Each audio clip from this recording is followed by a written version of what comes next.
আসসালামু আলাইকুম সুপ্রিয় শিক্ষার্থীরা, কেমন আছো তোমরা সবাই? আশা করি প্রত্যেকে ভালো আছো, সুস্থ আছো। বরাবর ন্যায় বাংলা দ্বিতীয় পত্রের 7 নং লেকচারের ক্লাস নিয়ে হাজির হয়েছি। আজকে আমাদের আলোচ্য টপিক হচ্ছে অনুচ্ছেদ রচনা এবং ব্যাকরণিক আরেকটি অংশ বাকি ছিল, এই যে শব্দের শ্রেণীবিভাগ, এটাও আজকে আলোচনা করব। তাহলে দেখো, শুরুতে আলোচনা করব শব্দের শ্রেণীবিভাগ, অর্থাৎ কোনটা কোন ভাষার শব্দ। এরপর তোমরা অনেকেই মেসেজ করেছিলে বা কমেন্ট করেছিলে যে আমাদের লিখিত অংশের সাজেশনগুলো দিয়ে দেন। সেক্ষেত্রে অনুচ্ছেদ রচনা কোনগুলো গুরুত্বপূর্ণ এবং কিভাবে লিখলে সর্বোচ্চ মার্ক পাবে তারই বিস্তারিত আলোচনা থাকছে আজকের এই ক্লাসটিতে। কম সময় লাগবে আর কি। যাই হোক, শুরুতে দেখো শব্দের শ্রেণীবিভাগ সম্পর্কে কিছু গুরুত্বপূর্ণ তথ্য শুরুতে জানবো, এরপর মূল বই পড়ব। শুরুতেই দেখো, উৎস বিবেচনায় বাংলা শব্দ ভাণ্ডারকে বিভক্ত করা যায় 4 শ্রেণীতে নতুন বোর্ড বই অনুযায়ী, মানে সর্বশেষ সংস্করণ। এরপরটা দেখো, তৎসম শব্দ হলো সংস্কৃত ভাষার শব্দ। কি? সংস্কৃত ভাষার শব্দ, শব্দের অনুরূপ। এখন প্রশ্ন হতে পারে এই তৎসম বিষয়টা কি, বা এটা শব্দগুলো চেনার উপায় কি? মনে রাখবা, যে শব্দের বানানে যুক্তবর্ণ থাকবে, রেপ থাকবে, ফলা থাকবে, অপেক্ষাকৃত কঠিন শব্দ, এবং হিন্দু ধর্মে ব্যবহৃত যে শব্দগুলো, ব্রাহ্মণ আছে, পণ্ডিত আছে, ধুতি আছে, সেগুলো কি হবে? তৎসম শব্দ। তৎ মানে তার, সম মানে সমান, অর্থাৎ সংস্কৃতের সমানকে বলা হয় তৎসম শব্দ। অর্থাৎ যা তৎসম তাই হচ্ছে সংস্কৃত। তৎসম শব্দের উদাহরণ কোনগুলো? দেখো, পৃথিবী, আকাশ, বৃক্ষ। পৃথিবী, আকাশ, বৃক্ষ এগুলো কি হবে? তৎসম শব্দ। বা অনেক শব্দের বানানের মধ্যে দেখবা দীর্ঘ ইকার থাকবে, দীর্ঘকার থাকবে। যেমন নদী, এখানে দেখো দীর্ঘ ইকার আছে, অর্থাৎ এটাও তৎসম শব্দ হবে। প্রাচীন ভারতীয় আর্য ভাষা থেকে বিবর্তিত হয়ে, মানে বিবর্তন হয়ে আর কি, স্বতন্ত্র মানে আলাদা রূপ লাভ করেছে তদ্ভব শব্দ। তদ্ভবের আরেক নাম হচ্ছে খাঁটি বাংলা। মনে রাখার টেকনিক দিয়ে দিব, খাতায় নোট করে রাখবা, খাঁটি বাংলা। এরপরে দেখো, কুড়ি, চালা, তারপর হচ্ছে ডাব আছে, এগুলো দেশি শব্দ। দেশি শব্দ আরও অনেকগুলো আছে, একটা গল্প বলবো, তার মাধ্যমে দেশি শব্দগুলো মনে রাখতে পারবে।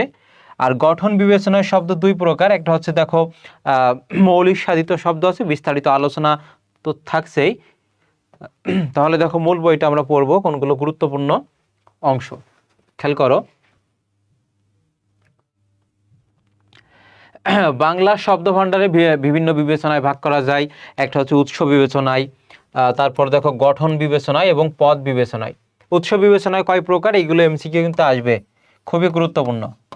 উৎস বিবেচনায় বাংলা শব্দ ভাণ্ডারকে 4 শ্রেণীতে ভাগ করা যায়। একটা হচ্ছে তৎসম, একটা তদ্ভব বা খাঁটি বাংলা, দেশি আর বিদেশি। এটা হচ্ছে উৎস বিবেচনায়, এমসিকিউতে কিন্তু এগুলো আসবে।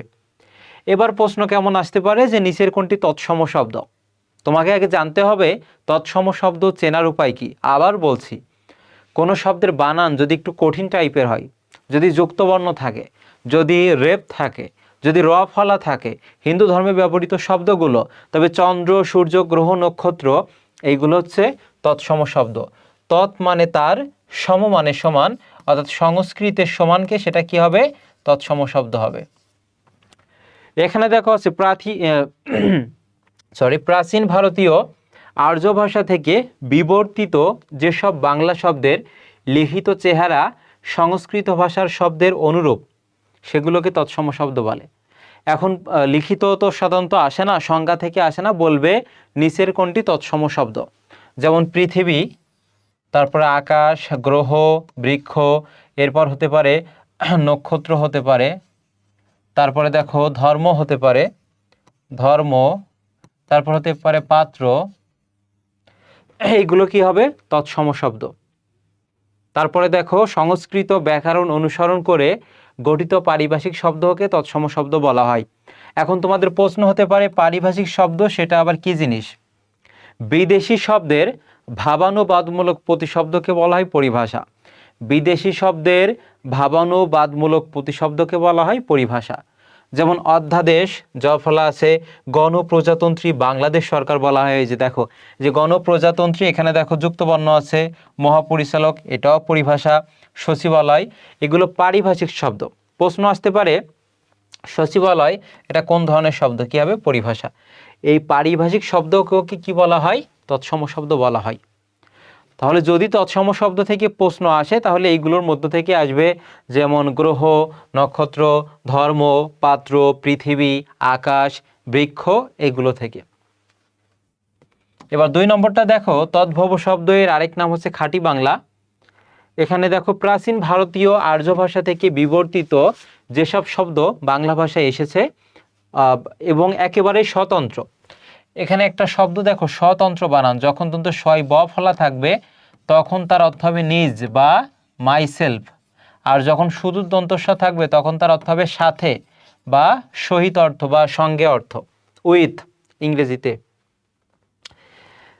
দেখো হাত, তারপর আছে পা, আছে কান, নাক, জিভ, দাঁত, হাতি, ঘোড়া, সাপ, পাখি। বলতে পারে পাখি কোন ধরনের শব্দ, তদ্ভব, কুমির এগুলো। এবং এটা মনে রাখার জন্য আমি একটা ছন্দ দিচ্ছি, দেখো যদি বলা হয় তদ্ভব এর আরেক নাম হচ্ছে খাঁটি বাংলা,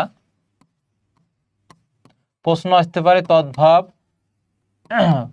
ভাষার শব্দ কোনটা। এটা মনে রাখার জন্য 2টা লাইন দিব, যে সেটা হচ্ছে দেখো মাথায় হাত, তারপর হচ্ছে কানে দাঁত, মাথায় হাত কানে দাঁত,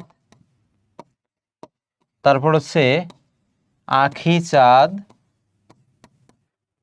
মাছে ভাত, আখি চাঁদ মাছে ভাত।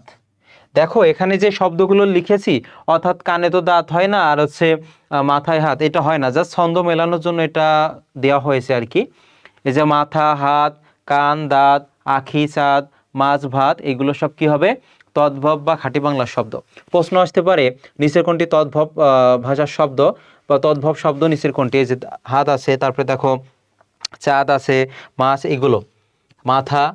তাহলে এটা মনে রাখবে এভাবে যে মাথায় হাত কানে দাঁত আখি চাঁদ মাছে ভাত, নোট করে রাখবা। শব্দের শ্রেণীবিভাগ থেকে সব থেকে যেটা গুরুত্বপূর্ণ সেটা হচ্ছে দেশি শব্দ কোনগুলো। দেশি শব্দ কোনগুলো খেয়াল করো। বাংলা অঞ্চলের আদিবাসী জনগোষ্ঠীর, খুবই গুরুত্বপূর্ণ, বাংলা অঞ্চলের আদিবাসী জনগোষ্ঠীর ভাষা থেকে কিছু শব্দ বাংলায় স্থান পেয়েছে, এগুলোকে দেশি শব্দ বলা হয়। বা এই যে আদি জনগোষ্ঠী কোনগুলো, কোল থাকতে পারে, মুন্ডা থাকতে পারে, অস্ট্রিক থাকতে পারে, দ্রাবিড় থাকতে পারে। কি কি বললাম, কোল, মুন্ডা, দ্রাবিড়, অস্ট্রিক এগুলো থাকতে পারে। এখন প্রশ্ন আসবে কেমন, যে নিচের কোনটি দেশি শব্দ।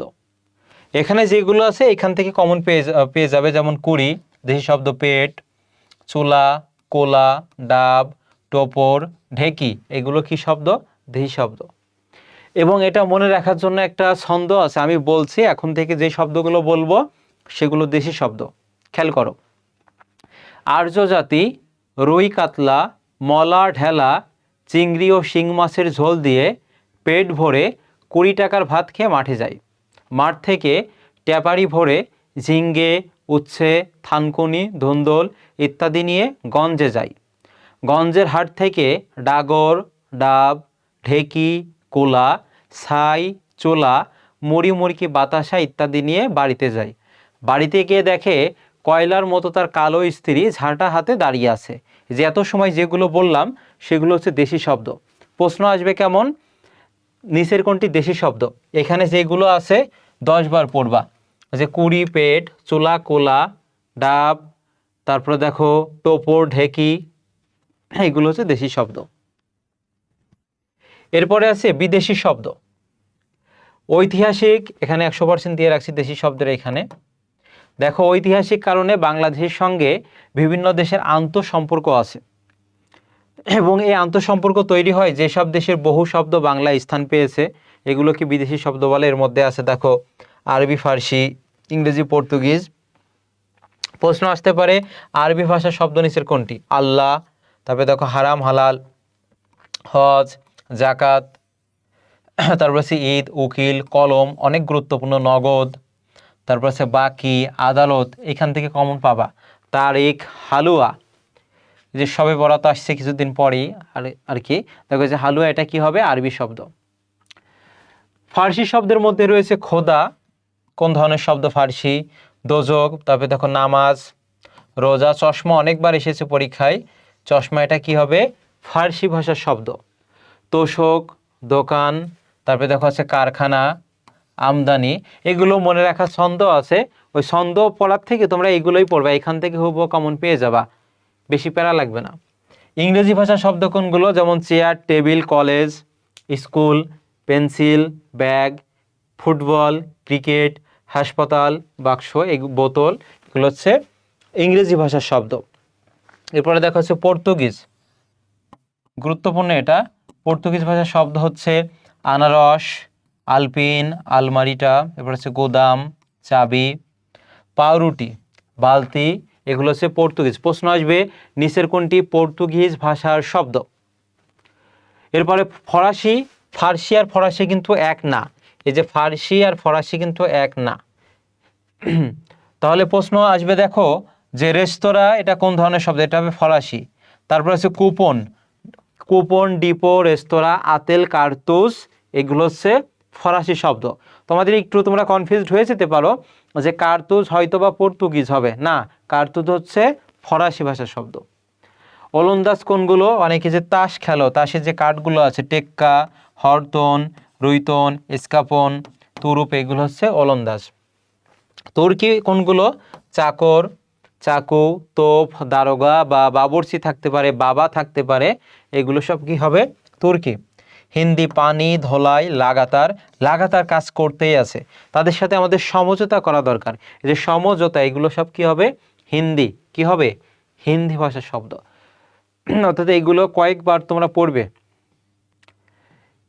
এবার দেখো গঠন বিবেচনায়, গঠন বিবেচনায় শব্দকে কয় ভাগে ভাগ করা যায়? সেটা হচ্ছে 2 ভাগে ভাগ করা যায়, এটা কোনো না কোনো বোর্ডে কমন পেয়ে যাবা। প্রথমে আছে মৌলিক শব্দ, যাকে ভাঙা বা বিশ্লেষণ করা যায় না, অর্থাৎ যেসব শব্দ বিশ্লেষণ করলে কোনো অংশ, অর্থপূর্ণ কোনো অংশ থাকে না, সেগুলোকে মৌলিক শব্দ বলে। মৌলিক শব্দ কোনগুলো? দেখো এখানে গাছ আছে, পাখি, ফুল, হাত, গোলাপ, গোলাপটা বেশি আসে। এর পাশাপাশি আরও কয়েকটা আছে, দেখো নাক আছে, নাক, ফুল, তারপর আছে বই আছে, তারপর আছে লাল, তারপর তৈরস্যি দন্তান্ন 3, অর্থাৎ এইগুলো মৌলিক শব্দ হিসেবে, সঠিক উত্তর হিসেবে এগুলো অপশনে থাকে, যে নাক, ফুল, বই, লাল, গোলাপ 3, সব থেকে বেশি এ যাবৎকাল ছিল গোলাপ আর তৈরস্যি দন্তান্ন 3, এইগুলো। সাধিত শব্দ, দেখো যেসব শব্দকে বিশ্লেষণ করলে তার মধ্যে এক বা একাধিক অর্থপূর্ণ অংশ থাকে, বা যেসব শব্দকে ভাঙা বা বিশ্লেষণ করা যায় তাকে সাধিত শব্দ বলে।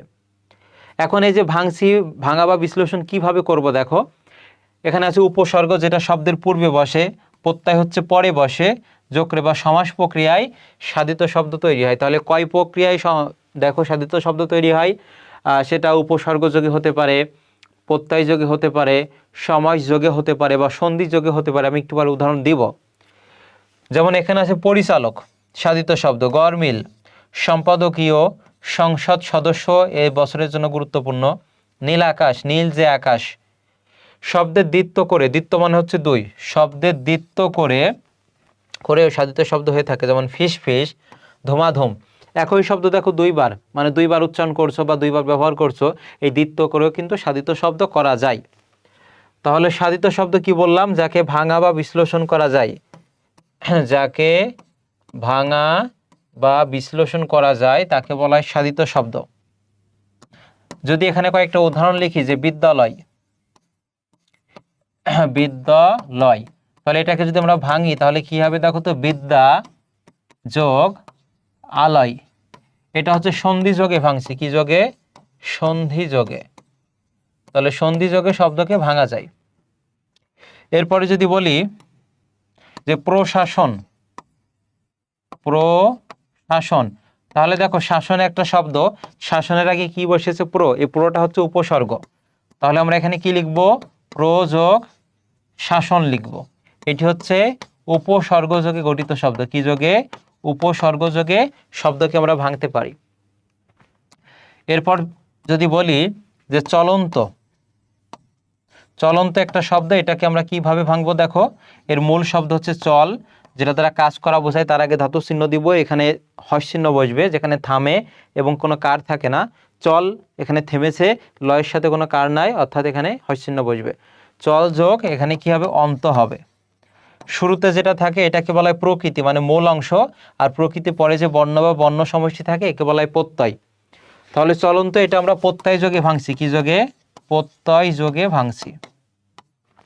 এরপর যদি আরেকটা লিখি যে সিংহাসন, সিংহাসন, খেয়াল করো তো এটাকে আমরা কি যোগে ভাঙতে পারি, যে সিংহ চিহ্নিত আসন, সিংহ চিহ্নিত আসন। তাহলে এটা আমরা সমাস যোগে ভাঙছি, কি যোগে, সমাস যোগে ভাঙতে পারছি। তাহলে কোনো একটা শব্দকে তুমি সন্ধি যোগে ভাঙতে পারো, উপসর্গ যোগে ভাঙতে পারো, প্রত্যয় যোগে বা সমাস যোগে। তাহলে যাকে ভাঙা বা বিশ্লেষণ করা যায় তাকে বলা হয় কি, সাধিত শব্দ বলা হয়। কি বলা হয়, সাধিত শব্দ বলা হয়, যেটা এত সময় বললাম। এবার দেখো পদ বিবেচনা হয় শব্দের শ্রেণী বিভাগ। শব্দ যখন বাক্যে ব্যবহৃত হয়, এক একটা শব্দ পাশাপাশি বসে এই যে বাক্যে যখন ব্যবহৃত হচ্ছে, তখন তাকে কি বলা হয়, পদ বলা হয়। বাক্যের অন্তর্গত, অন্তর্গত বানানটা অনেকে ভুল করে, এখানে কিন্তু রেফ আছে। এর পাশাপাশি আর একটা বানান দেখা হচ্ছে উপরযুক্ত, এই বানানও কিন্তু রেফ হবে, অনেকে দেয় না, 99% অনেকে এই বানানটা ভুল করে থাকে। বাক্যের অন্তর্গত এসব শব্দ বা পদ মোট হচ্ছে 8টি। যেমন বিশেষ্য, কোনো কিছুর নামকে বিশেষ্য বলা হয়, সেটা হতে পারে কোনো স্থানের নাম, কোনো জায়গার নাম, কোনো গ্রন্থের নাম, কোনো ব্যক্তির নাম। সর্বনাম, প্রোনাউন, বিশেষণ, তারপরে দেখো ক্রিয়া, ক্রিয়া বিশেষণ, অনুসর্গ, যোজক, আবেগ। বাক্যে প্রয়োগের উপর শব্দ শ্রেণীর 8 রকম বিভাজনও চূড়ান্ত হয়ে থাকে, যা যখন বলা হয় লাল থেকে নীল ভালো, তখন লাল এটি বিশেষ্য পদ। আর কিন্তু যদি বলা হয় আমি একটি লাল ফুল তুলেছি, তাহলে কেমন ফুল তুলেছি, লাল ফুল, তাহলে কেমন দিয়ে প্রশ্ন করে যদি উত্তর পাও তখন সেটা বিশেষণ হয়। আর এগুলো তো আলোচনা করেছি, বিশেষ্য বিশেষণ কোনগুলো। এবার দেখো বিগত বছরের যে প্রশ্নগুলো, অর্থাৎ অনুশীলনী প্রশ্ন। উৎস বিবেচনায় বাংলা শব্দ ভাণ্ডারকে কত ভাগে ভাগ করা যায়, উৎস বিবেচনা যদি বলে তাহলে সেটা 4 প্রকার হবে। কয় প্রকার, 4 প্রকার। এরপরে দেখো নিচের কোনটি তৎসম শব্দ, এই যে গ্রহ, রেপ থাকতে পারে, ফলা থাকতে পারে, সেটা হচ্ছে তোমার যুক্তবর্ণ থাকতে পারে, সেটি তৎসম শব্দ। কোন শ্রেণীর বাংলা শব্দের লিখিত চেহারা সংস্কৃতের অনুরূপ, সেটা তৎসম শব্দ। গঠন বিবেচনায় শব্দ 2 প্রকার, একটা হচ্ছে মৌলিক আর একটা হচ্ছে সাধিত। যাকে ভাঙা বা বিশ্লেষণ করা যায় না সেটা মৌলিক, আর যাকে ভাঙা বা বিশ্লেষণ করা যায় সেটা সাধিত। পরটা দেখো পদ বিবেচনায় শব্দ কত প্রকার, 8 প্রকার। কোনটি পদের নাম নয়, এটা দেখো পদানু, এটা পদের নাম নয়, কিন্তু বাকি আবেগ আছে, অনুসর্গ আছে, যোজক, এগুলো হচ্ছে পদের নাম। এরপরে দেখো তোমরা বইয়ে এইভাবে দাগাই নিবা, তোমাদের কাছে তো বই আছে, কিছুদিন পরেই পরীক্ষা, এগুলো দাগাই নিবা, শেষ মুহূর্তে তো গুরুত্বপূর্ণ সাজেশন দিয়েই দিব। এটা আগে মানে বেসিকটা আগে ক্লিয়ার রাখতে হবে, তারপর অন্য কিছু। এবার দেখো বিগত বছরের প্রশ্ন, মানে গুরুত্বপূর্ণ যে প্রশ্নগুলো আছে সেটা আলোচনা করব এখন। 1 নম্বরে নিচের কোনটি পর্তুগিজ শব্দ, আতেল, দারোগা, আলপিন নাকি ধোলাই। এখানে সঠিক উত্তর দেখো, এই যে আলকাতরা আছে, আলপিন আছে, কি কি দেখো আমি লিখে দিই। আলকাতরা, এরপর হতে পারে আলপিন, এর ভিতর থেকে কমন আসবে আলকাতরা, আলপিন, তারপর হচ্ছে পেরেক, আলকাতরা, আলপিন, পেরেক, তারপর হতে পারে গুদাম, হতে পারে পাদ্রি, হতে পারে। এগুলো সব কি পর্তুগিজ, অর্থাৎ এখানে হবে কি আলপিন হবে, আলপিন। পরের প্রশ্নটি, কোনটি মৌলিক শব্দ যাকে ভাঙা বা বিশ্লেষণ করা যায় না। গড় মিল, মিলের অভাব, বন্ধুত্ব, প্রশাসন ভাঙা যায়, কিন্তু গোলামকে ভাঙা যায় না। এর পাশাপাশি আরো কয়েকটা দেখো মৌলিক শব্দ, নাক হতে পারে, ফুল হতে পারে, বই হতে পারে, লাল, তারপর হতে পারে গোলাপ, তারপর হতে পারে তৈরশী তন্তান্ন 3, বই হতে পারে। এগুলো সব হচ্ছে কি মৌলিক শব্দ, যাকে ভাঙা বা বিশ্লেষণ করা যায় না, মৌলিক শব্দ হবে, মৌলিক শব্দ। পরের প্রশ্নটি, নিচের কোনটি দেশি শব্দ। এই যে চোলা আছে, চোলা আছে, কোলা আছে, তারপরে ডাব আছে, ডাগর আছে, ঢেকি, কোলা, ছাই, ছোলা, টোপর, এগুলো দেশি শব্দ হবে। দেশি শব্দের উদাহরণ কোনটি? একই প্রশ্ন দুইবার হয়েছে, টোপর হবে এটি। নিচের কোনটি পর্তুগিজ শব্দ? পর্তুগিজ, আলকাতরা, আলপিন, পেরেক, এগুলো হচ্ছে এই যে আলমারি, এগুলো হচ্ছে পর্তুগিজ শব্দ হবে। এর ভিতর থেকে কমন পেয়ে যাবা কোনটি তৎসম শব্দ? তৎ মানে তার, সম মানে সমান, সংস্কৃতের সমান হবে। চেনার উপায় কি? যুক্ত বর্ণ থাকতে পারে, রেপ থাকতে পারে, রেপ থাকতে পারে, ফলা থাকতে পারে, অপেক্ষাকৃত কঠিন শব্দগুলো, হিন্দু ধর্মে ব্যবহৃত শব্দগুলো যেমন ব্রাহ্মণ আছে, পণ্ডিত আছে, ধুতি আছে, এগুলো হচ্ছে সব কি হবে? তৎসম শব্দ হবে। আর এখানে এটা দেখো ধর্ম কি আছে? রেপ আছে, অর্থাৎ এটি কি হবে? তারপরে দীর্ঘইকার থাকতে পারে, এগুলো থাকলে সেটা তৎসম শব্দ হবে। সচিবালয় কোন শব্দ হিসেবে পরিচিত? বিদেশি শব্দের ভাবানুবাদমূলক প্রতিশব্দকে কি বলা হয়? পরিভাষা বলা হয়। তাহলে সচিবালয় এটা দেখো শুরুতে পারিভাষিক শব্দ, যদি পারিভাষিক না থাকে সেক্ষেত্রে তোমরা হচ্ছে তৎসম উত্তর করতে পারবা, কারণ বইয়ে কিন্তু এইভাবে ছিল আর কি।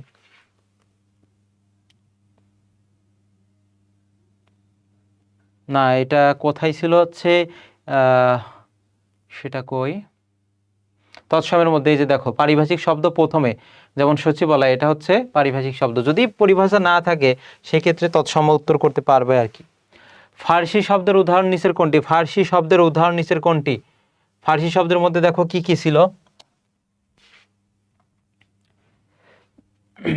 ফার্সি শব্দের মধ্যে দেখো হচ্ছে খোদা আছে, দোজক, নামাজ, রোজা, চশমা, তোশক, এইগুলো।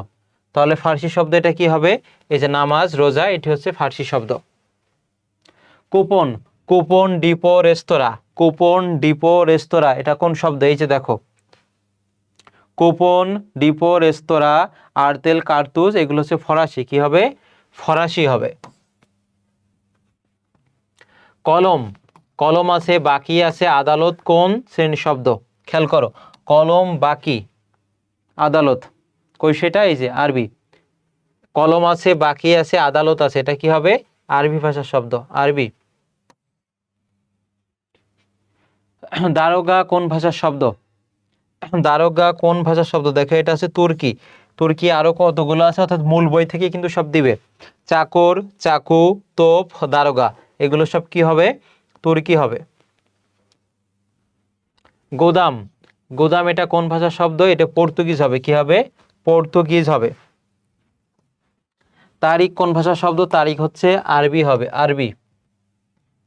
চশমা কোন ভাষার শব্দ? চশমা হচ্ছে ফার্সি। পাউরুটি, পাউরুটি, গোদাম, পাদ্রি, এগুলো সব হচ্ছে পর্তুগিজ হবে, কি হবে? পর্তুগিজ। পরের প্রশ্নটি দেখো, রেস্তোরাঁ, রেস্তোরাঁ কোন ভাষার শব্দ? ফরাসি। এর পাশাপাশি আরো কি কি আছে দেখো, এই যে কুপন, ডিপো, রেস্তোরাঁ, আতেল, কার্তুজ, এগুলো হচ্ছে ফরাসি হবে। তাহলে রেস্তোরাঁ এটা কি হবে? ফরাসি হবে। পরের প্রশ্নটি, পর্তুগিজ শব্দ কোনটি? পর্তুগিজ, অর্থাৎ এখানে চাবি আছে, চাবি। চাকর, দারোগা, কোন শব্দ? এটা তুর্কি। চাকর, তোপ, দারোগা, এই যে দেখো চাকর, তোপ, দারোগা, চাকু, এগুলো হচ্ছে তুর্কি হবে, কি হবে? তুর্কি। গঠন অনুসারে শব্দ কয় প্রকার? গঠন অনুসারে এটা হচ্ছে দেখো ওই যে তোমাদের আছে মৌলিক শব্দ আর হচ্ছে সাধিত শব্দ, অর্থাৎ গঠন অনুসারে কত প্রকার? 2 প্রকার হবে। কয় প্রকার হবে? 2 প্রকার। এবার হচ্ছে তোমাদের অনুচ্ছেদ লিখন, অর্থাৎ অনুচ্ছেদ কয় পেজ লিখবা বা হচ্ছে কেমন ভাবে লিখবা সে কাঠামোটা দেখো, এবং গুরুত্বপূর্ণ সাজেশনও থাকছে। তোমরা ইংরেজিতে যে প্যারাগ্রাফ লেখো সেটা হচ্ছে এই যে প্যারা বলা হয়, অর্থাৎ কোনো একটি সুনির্দিষ্ট বিষয় সম্পর্কে অল্প কিছু বাক্য ব্যবহার করে সেটা হচ্ছে করাটিকে স্বয়ং সম্পূর্ণ প্যারা হিসেবে রচিত হলে তাকে অনুচ্ছেদ বলা হয়। অর্থাৎ ইংরেজিতে প্যারাগ্রাফ, বাংলা সেটা কি হবে বলো তো? এই যে তোমার অনুচ্ছেদ। এখন এই অনুচ্ছেদ লেখার ক্ষেত্রে কয়েকটা নির্দেশনা তোমাকে ফলো করতে হবে, অনেক জায়গায় এটা আছে, তোমাদের প্রয়োজনের সুবিধার্থে এখানে দিয়েছি। অনুচ্ছেদ রচিত হবে একটি মাত্র প্যারায়, এখানে কিন্তু 2 থেকে 3টা প্যারা করা যাবে না, খুবই গুরুত্বপূর্ণ। অনেকেই একটু ভাব দেখানোর জন্য যে 2 থেকে 3টা প্যারা করবে, না, অনুচ্ছেদে তোমাকে একটা প্যারাই লিখতে হবে। কোনো মতে একাধিক প্যারা থাকতে পারবে না, এবং ইংরেজিতে তুমি যখন প্যারাগ্রাফ লিখবে সেখানেও কোনো প্যারা করা যাবে না। অনুচ্ছেদের প্রথমে একটি প্রারম্ভিক বাক্য, প্রারম্ভিক মানে কি শুরুতে, মানে শুরু যখন করবা সেখানে তোমাকে একটা প্রারম্ভিক টপিক সেন্টেন্স দিতে হবে আর কি, এবং শেষে একটি সমাপ্তিসূচক বাক্য, ফাইনাল সেন্টেন্স থাকতে হবে। কোনো মতেই তা আলাদা প্যারা করা যাবে না। শুরুতে একটা তোমাকে কি থাকতে হবে, মানে তুমি যে শুরু করছো এমন একটা বাক্য, আর শেষে সমাপ্তিসূচক একটা বাক্য থাকবে। এখানে কখনো তুমি প্যারা করবা না। অনুচ্ছেদে নির্ধারিত বিষয়কেন্দ্রিক মূলভাবের প্রকাশ ঘটানো, অর্থাৎ তোমার জাতীয় পতাকা সম্পর্কে এসেছে বা স্বাধীনতা দিবস সম্পর্কে বা অন্যান্য যে সম্পর্কে এসেছে সেই সম্পর্কে বিস্তারিত তোমাকে লিখতে হবে। অন্য কোনো বিষয়ের ঘটনা এখানে নিয়ে আসা যাবে না। অনুচ্ছেদের বক্তব্য স্বয়ংসম্পূর্ণ হওয়া চাই, মানে সম্পূর্ণ হতে হবে, অর্থাৎ অল্প কিছু বাক্যে রচিত হলে ভাবের পরিপূর্ণ প্রকাশ কিন্তু ঘটবে না। অনুচ্ছেদের বাক্যসমূহের মধ্যে সঙ্গতি ও পরম্পরা, পরম্পরা মানে কি একটা বাক্যের সাথে আরেকটা বাক্যের একটা যেন যোগসূত্র থাকে, সম্পর্ক যেন থাকে, সেটা খেয়াল রাখবে। একই কথার পুনরাবৃত্তি, মানে তুমি শুরুতে এক কথা লিখছো একটা বাক্য, সেটা আবার মাঝের দিকে লিখছো, আবার শেষে লিখছো, এমন যেন না হয়, এদিকে লক্ষ্য রাখবে। অর্থাৎ একই কথার পুনরাবৃত্তি যেন না হয়, আর ব্যাখ্যা বর্জন করতে হবে। ব্যাখ্যা করা যাবে না, যেমন তোমার খ নম্বরে একটা প্রশ্ন আছে অনুধাবনমূলক, সেটা তুমি ব্যাখ্যা করছো, এমন ব্যাখ্যা টাইপের করা যাবে না। একই বাক্য যেন বারবার না ব্যবহার করো, এদিকে খেয়াল করবা, দৃষ্টিকটু হয় এগুলো। অনুচ্ছেদের ভাষা হতে হবে সহজ সরল, অনেক বিদঘুটে টাইপের বা কঠিন টাইপের ওয়ার্ড ব্যবহার করা যাবে না। অস্পষ্ট বা দ্ব্যর্থবোধক, যেগুলো বুঝতে তোমার সমস্যা বা তুমি লিখছো পরীক্ষক যাতে মানে বুঝতে না পারে এমন ওয়ার্ড যাতে তুমি লিখছো, এগুলো করা যাবে না। আলংকারিক ভাষা ব্যবহার করা পরিহার করা উচিত আর কি। আলংকারিক বলতে অর্থাৎ সাহিত্যিক যে শব্দগুলো আছে সেগুলো ব্যবহার করবে না, সহজ সরল ভাষায় ফুটিয়ে তুলবা। অনুচ্ছেদে খুব প্রাসঙ্গিক হলে সংক্ষিপ্ত উদ্ধৃতি ব্যবহার করা যেতে পারে। সংক্ষিপ্ত উদ্ধৃতি মানে কি, যেমন আমি একটা কথা বলেছি বা অনেক মনীষীগণ অনেক ভালো ভালো কথা বলেছেন, সেইগুলো যে উদ্ধৃতি। তবে দীর্ঘ উদ্ধৃতি কিংবা কবিতার স্থাবক ব্যবহার করা সঙ্গত নয়, এটা একেবারে করারই দরকার নাই, কোনো ব্যক্তির উক্তি বা এগুলো। এবার দেখো গুরুত্বপূর্ণ কোন অনুচ্ছেদগুলো তুমি পড়ে ফেলবে আগামী কয়েকদিনের মধ্যেই, এগুলো একবার হলেও রিডিং পড়বা, একেবারে মুখস্থ করতে যাবে না, মুখস্থ থাকে না, কয়েকবার পড়বা, দেখবা এটা তোমার আয়ত্তে চলে এসেছে। শিশুশ্রম, শেষ মুহূর্তে তো একেবারে কাটছাট সংক্ষিপ্ত সাজেশন দিব, এটা এখন পড়ে ফেলবা, মানে এখনো তো 1-1.5 মাস আছে আর কি। এই সময় যদি তুমি সংক্ষিপ্ত আকারে পড়তে চাও তাহলে আলটিমেটলি ধরা খাবা। এই জন্য তুমি আগে ভালোভাবে পড়ে নাও 10টা মতো। বাংলা নববর্ষ কোন বোর্ডে এসেছে সেগুলো এখানে দিয়েছি পাশে। পণ প্রথা বা যৌতুক প্রথা, যেটাকে ডাউরি সিস্টেম বলে ইংরেজিতে। বৈশাখী মেলা দেখো কতবার এসেছে, কতটা গুরুত্বপূর্ণ এটি বৈশাখী মেলা। কম্পিউটার, এরপরে আছে দেখো আন্তর্জাতিক মাতৃভাষা দিবস বা 21শে ফেব্রুয়ারি বা শহীদ দিবস, একবার রিডিং পড়বা। আর এটা যদি তুমি নাই পারো, তুমি বাংলাদেশের নাগরিকই না। জাতীয় পতাকা, এটা হচ্ছে এর যে দৈর্ঘ্য প্রস্থ আছে, কোন রং আছে এবং এটার কিসের প্রতীক, এইগুলো একটু ভালোভাবে লিখবে। বৃক্ষরোপণ, ট্রি প্লান্টেশন ইংরেজির জন্য গুরুত্বপূর্ণ। সুন্দরবন, স্বাধীনতা দিবস অনেকবার এসেছে দেখো গুরুত্ব অনুসারে। বইমেলা, মোবাইল ফোন, এই 12টা অনুচ্ছেদ তোমরা প্রতিদিন 2টা করে পড়বা, বা 2টা বা 3টা করে। যখন সকালে ঘুম থেকে উঠবে না তখন যার যার অনুযায়ী ধর্মচর্চা করবে, এবং এইগুলো একবার হলেও রিডিং পড়বা, মুখস্থ করতে যাবা না, কয়েকবার রিডিং পড়বা, দেখবা আয়ত্তে চলে আসবে। আর অনেকে প্রশ্ন করেছো যে হচ্ছে এত পড়ি মনে থাকে না, সেক্ষেত্রে একটা কাজ করবা, তুমি যেটাই 1 ঘন্টা পড়ো না কেন, তার দ্বিগুণ সময় হচ্ছে রিভিশন দিবে, তাহলে মাথায় সেট হয়ে যাবে। অন্যথায় তুমি 7 দিন বা 10 দিন বা 14 দিন পরে তুমি ভুলে যাবে। এক্ষেত্রে যেটাই পড়ো না কেন তুমি তার দ্বিগুণ সময় রিভিশন দিবে এবং লেখার চেষ্টা করবে। তোমাদের অনুচ্ছেদ আছে বইয়ের কত পেজে? 126 নম্বর পেজে আছে। আমি একটু লেখা বইয়ের থেকে দেখাই।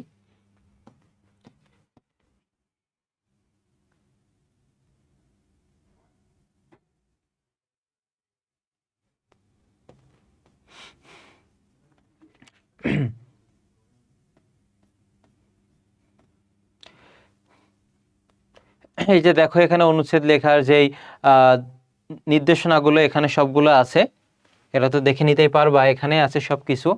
এরপরে একটা অনুচ্ছেদ দেখো, আন্তর্জাতিক মাতৃভাষা দিবস, কত লাইনে লিখেছে দেখো, খুব বেশি কিন্তু না। তুমি যদি মূল কথাগুলো ফুটিয়ে তুলতে পারো তাহলে কিন্তু এটা খুবই ভালো হবে আর কি। যেমন 21শে ফেব্রুয়ারি বানানটা দেখবা, অনেকে কিন্তু বানানটা ভুল করে। 21শে ফেব্রুয়ারি আন্তর্জাতিক মাতৃভাষা দিবস, এবং 1952 সালের 21শে ফেব্রুয়ারি বাংলা ভাষাকে রাষ্ট্রভাষা মর্যাদা দেওয়ার দাবিতে ঢাকা বিশ্ববিদ্যালয়ের শিক্ষার্থীদের মিছিলে পুলিশের যে গুলিতে নিহত হন কালাকারা, সালাম, বরকত, রফিক, জব্বার সহ নাম না জানা আরও অনেকে। অর্থাৎ এই কাঠামোগুলো একটু দিবে। তারপর হচ্ছে কত সালে এটাকে হচ্ছে আন্তর্জাতিক মাতৃভাষা দিবস হিসেবে স্বীকৃতি দেওয়া হয়েছে। তারপর হচ্ছে শেষে দেখো এখানে কি বলেছে, শহীদ দিবস বাংলাদেশের জাতীয় দিবস, যা সমগ্র বিশ্বের আন্তর্জাতিক মাতৃভাষা দিবস হিসেবে একটি ঐতিহ্যে পরিণত হয়েছে। একটা কোটেশন দেখো এখানে ইনভার্টেড কমা দিয়েছে, এগুলো একটু দিবে। এখানে অন্য কোনো কালার ব্যবহার করার দরকার নাই। এবং শুরুতে তুমি দেখো এই যে আন্তর্জাতিক মাতৃভাষা দিবস যেটা আসবে, এইখানে তুমি লেখার পর নিচে একটা নীল কালি যেটা আছে, জেল পেন আছে, ওইটা দিয়ে একটু দাগ দিবে আর কি। এরকম ডিজাইন করার কিন্তু দরকার নাই, মেয়েরা কিন্তু অনেকে যেভাবে ডিজাইন করে, এটা দরকার নাই, জাস্ট একটা দাগ দিয়ে দিবে আর এটা লিখবে। এবং লেখার ক্ষেত্রে যে বিষয়টা খেয়াল করবে, এই যে দেখো মাত্রাগুলো কিন্তু সোজা, যাদের হাতে লেখা ভালো না, মানে একটা লাইন এইখান থেকে লিখে এইদিকে চলে গেছে, তুমি কি করবা, এই যে অক্ষরগুলো তুমি এখানে লিখবে আমরা, তাহলে দেখো এই যে অক্ষরগুলো মাঝারি থাকবে আর মাত্রাগুলো কি বলতো একটু সোজা থাকবে আর কি। অর্থাৎ এটা একটু খেয়াল করবা। এরপর আরেকটি অনুচ্ছেদ দেখো, বিশ্ববিদ্যালয়, তাহলে যেই নামে আসুক না কেন তুমি সেটা টাইটেলটা আগে দিবে, নিচে ব্লু কালার দিয়ে একটা দাগ দিবে, এরপর হচ্ছে এটা লিখবে। বৈশাখী মেলা অনেক গুরুত্বপূর্ণ, এখানে তো অল্প লেখা আছে, এর পাশে আরও তুমি নিজ চোখে দেখছো যে বৈশাখী মেলায় তুমি কি করো বা এখানে কোন কোন অনুষ্ঠান পালিত হয়। শুরুতে বৈশাখী মেলা কাকে বলে বা হচ্ছে এটা সম্পর্কে তুমি কি জানো সেটা লিখবে।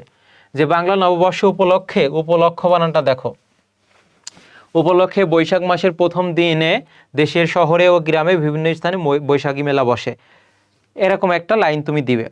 এবার মাঝে তুমি কি করবে, কি তুমি এটা মানে কি অনুষ্ঠান বা উৎসব অনুষ্ঠান হয়ে থাকে, কোথায় কি হয় বা তুমি কি করে থাকো বা এগুলো একটু দিবে আর কি।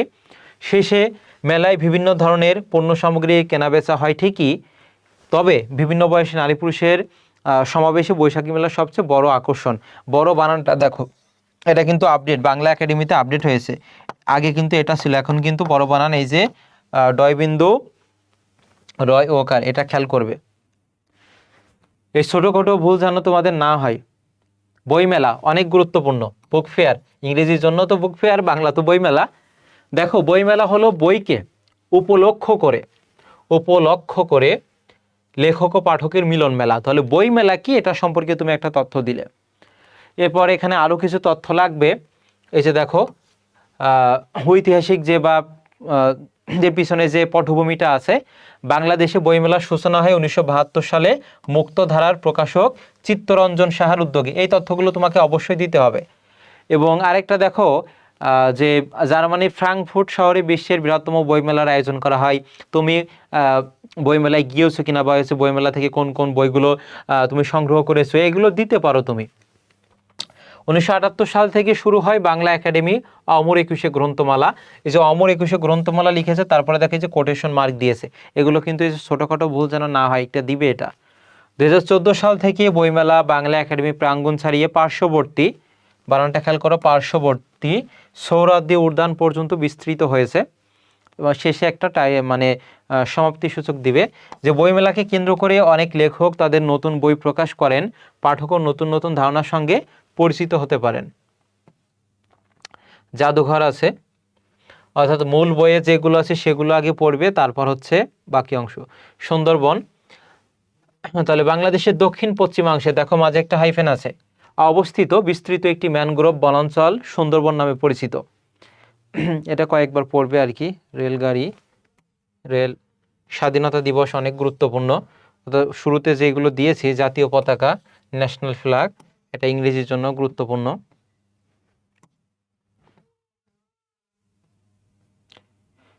মোবাইল ফোন, কম্পিউটার,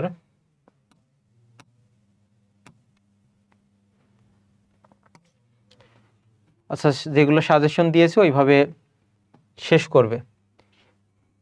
তাহলে আজকে এই ক্লাসটি এ পর্যন্তই, সংক্ষিপ্ত ছিল আর কি, অর্থাৎ অনুচ্ছেদ লিখন যে 12টা দিয়েছি সেগুলো পড়বে, আর শব্দের শ্রেণী বিভাগ থেকে একটা মার্ক তো হুবহু কমন পাবে, 2টাও পেতে পারো। যে শর্টকাট টেকনিকগুলো দিয়েছি সেগুলো মনে রাখবে। আর পরবর্তীতে তোমাদের আরও যে বাকি তোমার ভাব সম্প্রসারণ আছে, সারাংশ, সারমর্ম, রচনা লিখন, সেগুলো সাজেশন অতি দ্রুত দিব আর কি, যাতে তোমরা এগুলো এখনই মানে এই এখনো তো সময় আছে পরীক্ষার, এই তার মধ্যে যাতে তোমরা পড়ে শেষ করতে পারো আর কি। সাজেশন আকারে যেগুলো দিব সেগুলো পড়বে, রচনায় পয়েন্ট বেশি দিতে হবে, আমি পয়েন্টগুলো ধারাবাহিকভাবে লিখে দিব আর কি। তাহলে আজকে পর্যন্তই, পড়াশোনার সাথে থাকো, প্রচুর পরিমাণে পড়তে থাকো। যেটা পড়বে 1 ঘন্টা সেটা প্রয়োজনে 2 ঘন্টা রিভিশন দিবে, তাহলে মাথায় সেট হয়ে যাবে, অন্যথায় ভুলে যাবে।